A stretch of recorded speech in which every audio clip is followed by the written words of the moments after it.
Agradeço a Deus e as irmãs que fizeram esse convite para falar sobre a nossa conversão. Foi mais ou menos em 82, através da enfermidade da minha mãe, que a gente resolveu buscar a oração e na igreja dos crentes. Então meu marido tinha um conhecido dele, o irmão Joaquim Moreira, conhecido de muitos anos, e ele falou para mim. Aí eu falei para ele, vai lá, chama ele, quem sabe ele vem fazer uma visita aqui para minha mãe, para nós, né? E ele aceitou o convite com muita alegria e veio um domingo à tarde. E trouxe o pastor Elias, outros irmãos, e ali eles falaram a palavra e oraram, e a gente ficou muito contente, do coração nós alegramos, minha mãe também gostou, e aí eles deram um folheto e convidaram a gente para ir à igreja. Aí passou mais ou menos 15 dias, a gente resolveu ir e fomos. Aí chegamos lá na igreja, o portão estava fechado e não tinha ninguém. Aí a gente falou, vamos voltar. Mas nisso que a gente falou, vamos voltar, apareceu um irmão. Aí a gente perguntou para ele se a gente podia entrar. Meu marido mostrou o folheto para ele. Ele falou, não, vamos sim. Está começando o culto. E nós fomos assistir o culto. E a gente gostou muito da mensagem, do hino que cantaram, gostou muito.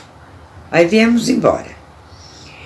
E passando mais ou menos 15 dias assim, aí meu marido fez o convite. Vamos à igreja hoje? Falei, vamos. E a gente foi.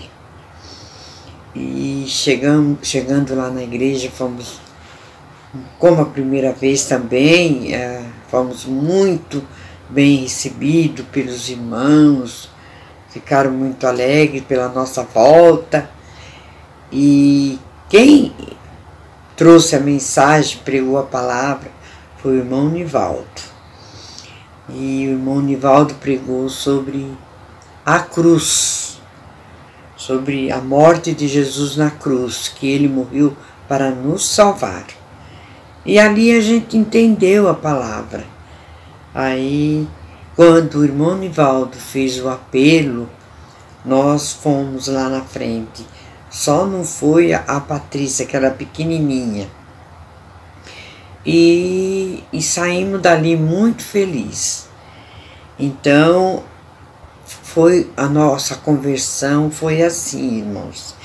E quero agradecer muito, muito a Deus e pela igreja, por tudo que os irmãos, as irmãs têm orado pela nossa família. Temos luta, sim, e muita, mas também somos mais do que vencedores através de Cristo Jesus. Eu agradeço pelo convite que foi feito, e eu agradeço muito, e sabemos que o Senhor é o nosso pastor e nada nos faltará. Amém.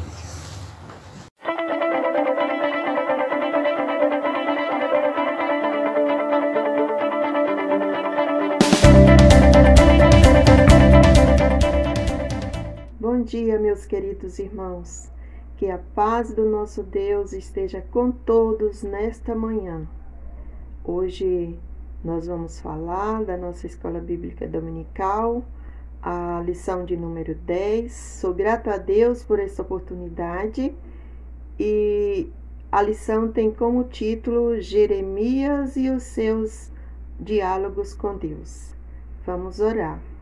Pai amado, que nesta manhã, ó Deus, o teu Santo Espírito fala aos corações, derrama a tua paz, o teu amor na vida de todos que te buscam, em nome de Jesus. Amém.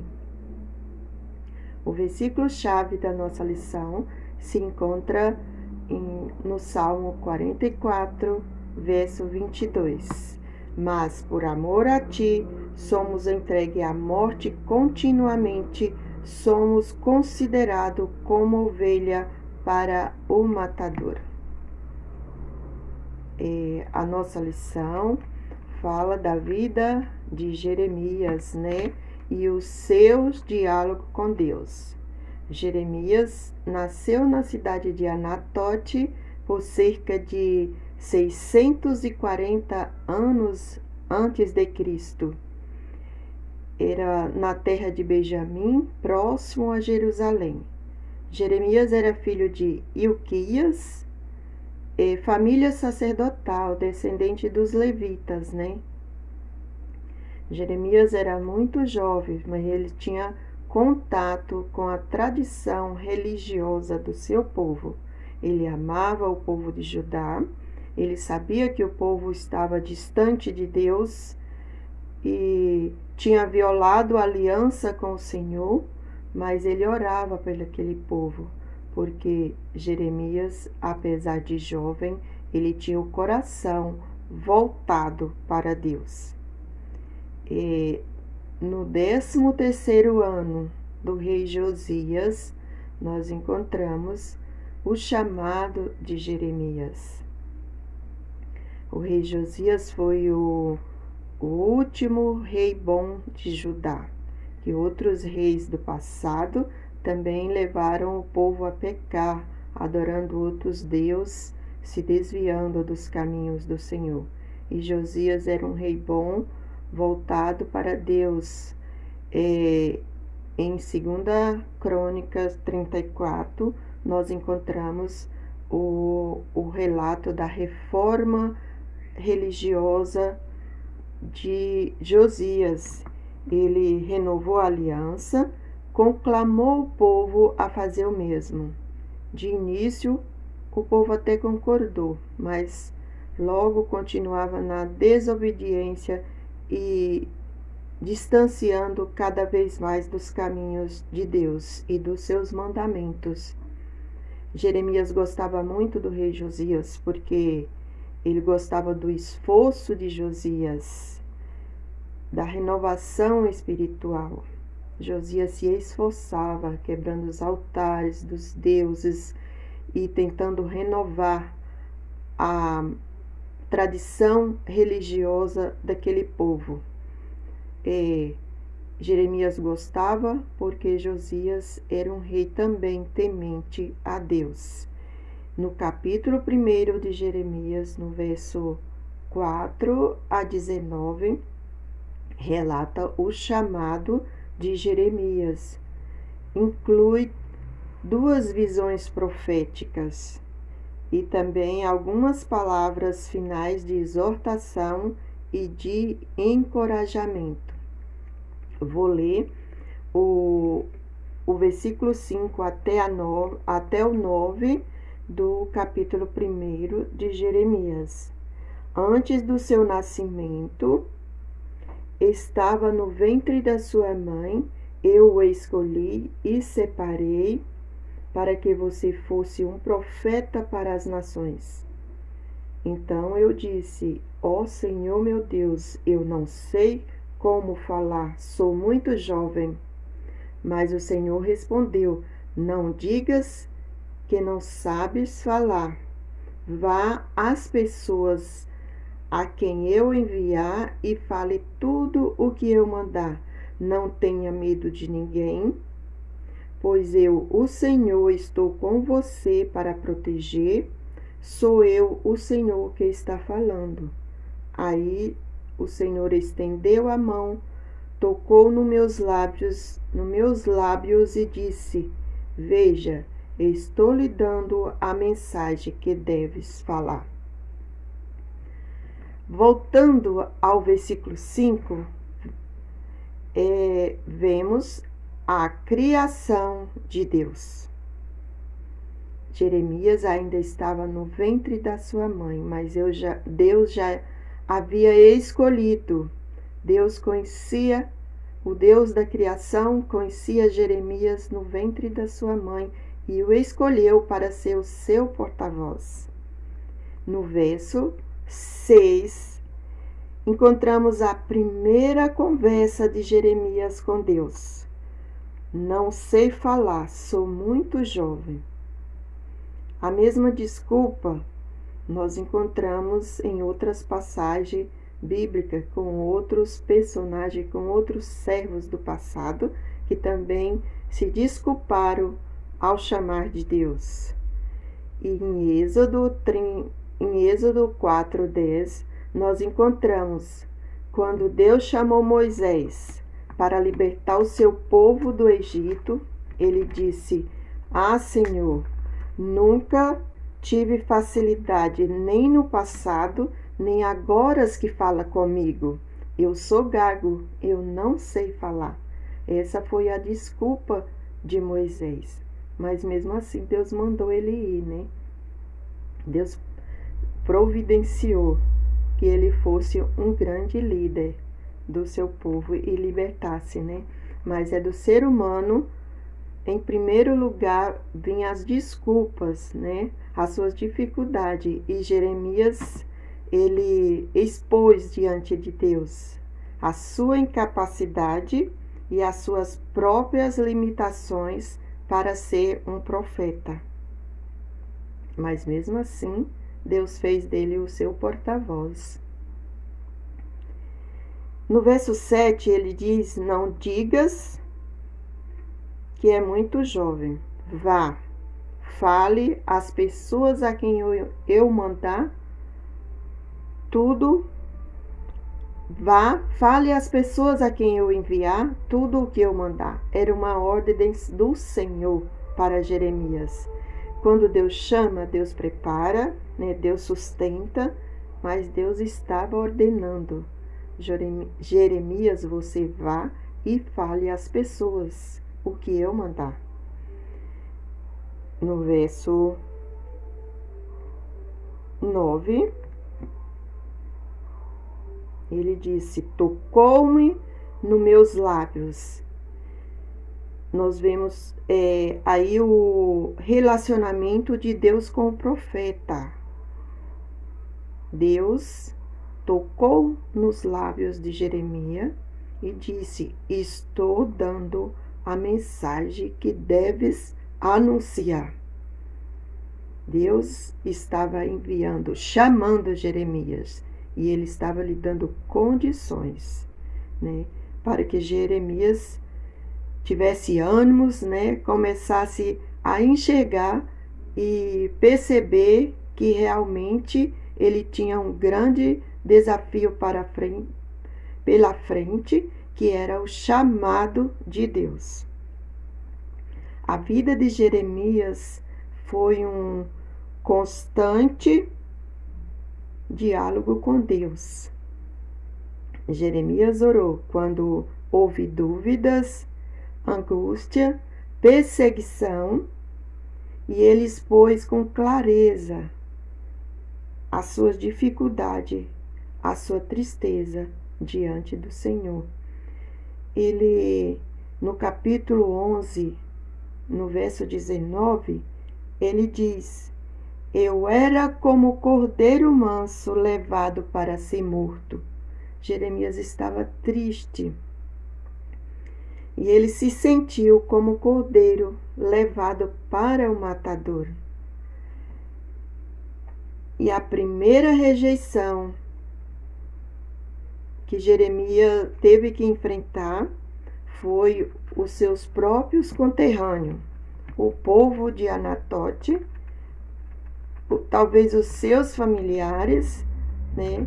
Eles ameaçaram Jeremias de morte se Jeremias não desistisse das funções de profeta.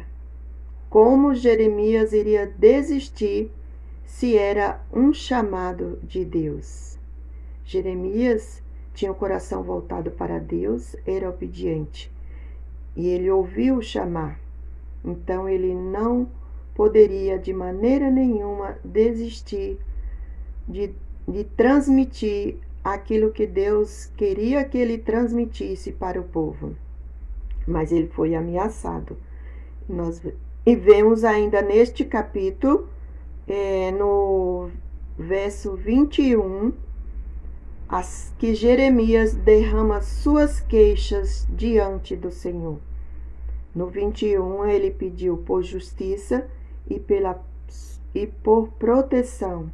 Jeremias pediu por justiça por aquele povo que estava perseguindo, que não estava aceitando e estava lhe ameaçando de morte. E ele pediu também a proteção da sua vida. Deus estava com Jeremias, mas mesmo assim, Jeremias estava passando por muitas dificuldades, né? No verso 22 do mesmo capítulo, encontramos Deus respondendo: eu o castigarei todos que te perseguem. Deus estava com Jeremias nos momentos difíceis e ele sabia que na desobediência do povo o castigo viria, né? Jeremias, ele profetizou por volta de 40 anos. E ele viu as suas profecias sendo cumpridas, né? Pelo menos o início das suas profecias se cumpriu quando o rei Nabucodonosor destruiu Jerusalém, né? Invadiu Jerusalém, destruindo, queimou o templo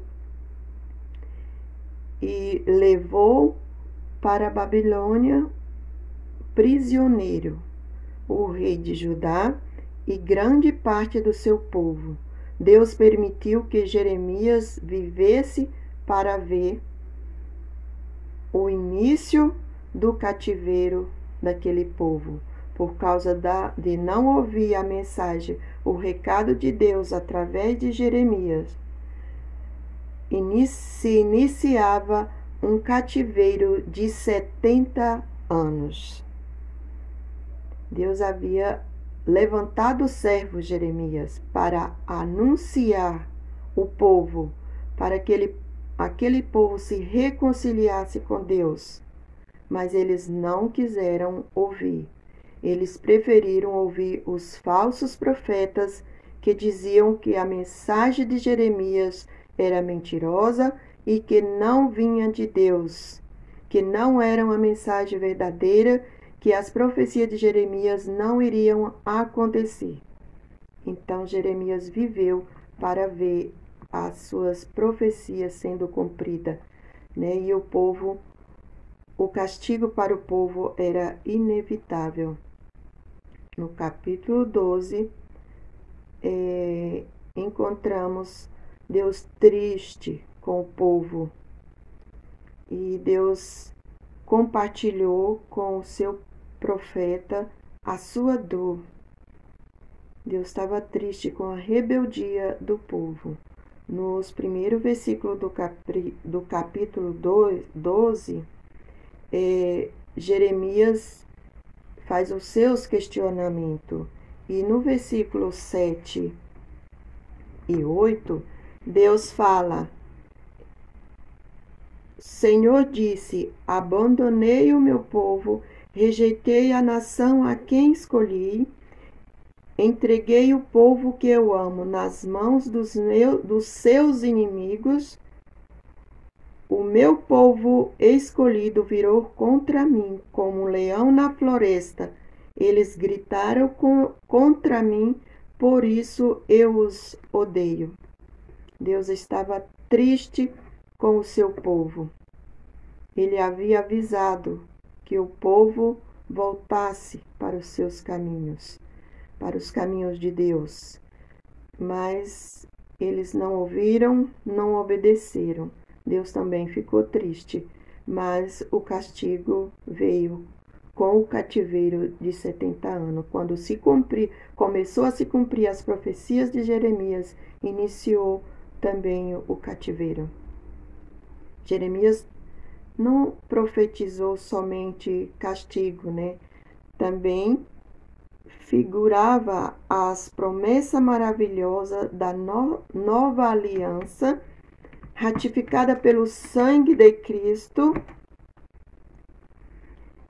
cuja obediência se tornava possível pelo Espírito Santo de Deus e o habitar no coração de quem crê. Tinha a promessa da renovação também, né? Que Deus, conhecendo a história do cativeiro, a misericórdia de Deus, ele sempre alcança. Deus não esquece o pecador, o ser humano que ele criou, né? Ele levou para o cativeiro, mas ele tinha a promessa de esperança para o salvar daquela nação. Em Jeremias 33, 3, clama a mim e eu responderei e anunciarei grandes coisas que vocês não sabem. Esta é a palavra do Senhor. Clama a mim. Precisamos sempre nas nossas vidas estar clamando ao Senhor. Jeremias, ele teve um exemplo de vida de alguém que permaneceu firme a Deus, apesar de muitas provações. É um grande exemplo de vida suportar todas as perseguições que Jeremias teve que passar, né? Ele foi ameaçado de morte, ele foi preso, ele foi jogado num poço de lama. Ele é considerado o profeta chorão, porque Jeremias sofreu muitas tristezas na sua vida, muitas angústias, mas mesmo assim deixou o exemplo de um servo fiel e permanente na presença de Deus, fiel a Deus a cada dia, né? Apesar da dificuldade, apesar das tribulações na sua vida, ele deixou o exemplo de fidelidade que possamos aplicar nas nossas vidas, né? Buscar a Deus a cada dia e buscar também a ser fiel com o nosso Deus. Quando nós oramos, nós falamos com Deus. Quando lemos a palavra a Deus, quando lemos a Bíblia, a palavra de Deus, Ele fala conosco. Que o Senhor nos abençoe, que possamos a cada dia buscar uma vida de fidelidade, de oração, através da oração, uma intimidade com o nosso Deus. No capítulo 17, verso 10, diz assim: Eu, Senhor, que sondo o coração, examino a mente.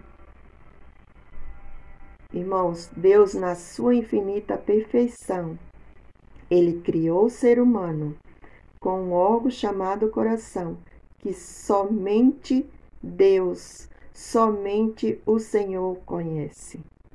E Deus conhecia o coração de Jeremias. Deus conhece o nosso coração, como está diante do Senhor.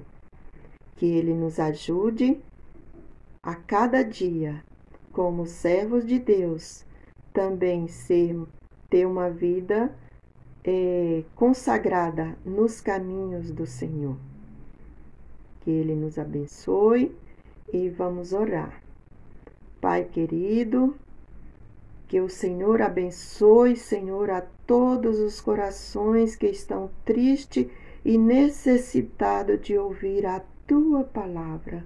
Ó Deus, neste momento que vivemos momentos difíceis, de tanta dor, de tantas percas, de tantos corações tristes, de quantas lágrimas, ó Deus, que o Senhor possa ir ao alcance de todos. E que todos, Senhor, possa ter oportunidade, Senhor, de sentir o Teu poder, Senhor, a Tua mão poderosa sobre as suas vidas. E também, ó Deus, que todos possam ouvir a Tua palavra e entender que Jesus é a única solução. Jesus é o caminho, a verdade e a vida, e não há um outro sequer. Que Deus nos abençoe nesta manhã. Tenha uma boa semana. Em nome de Jesus.